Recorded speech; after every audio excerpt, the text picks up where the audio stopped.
guci.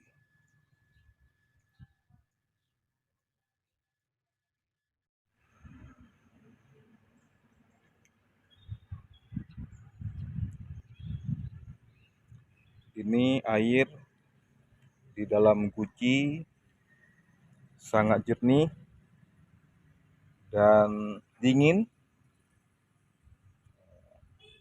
Ada sebagian masyarakat mengambil air di dalam guci ini untuk dijadikan obat.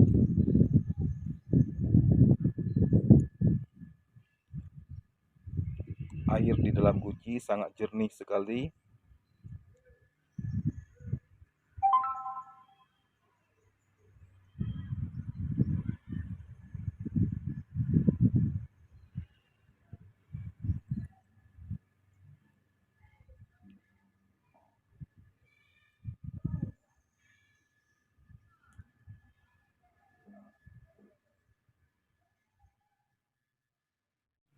Ini adalah 2 buah guci.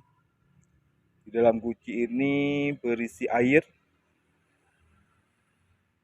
Ada beberapa orang masyarakat datang ke masjid ini untuk mengambil air yang ada di dalam guci ini.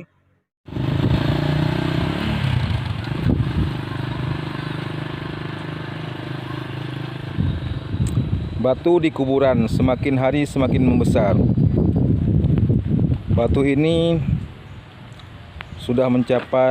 mungkin sudah mencapai ribuan tahun yang lalu. Ini sudah besar sekali batunya di sini.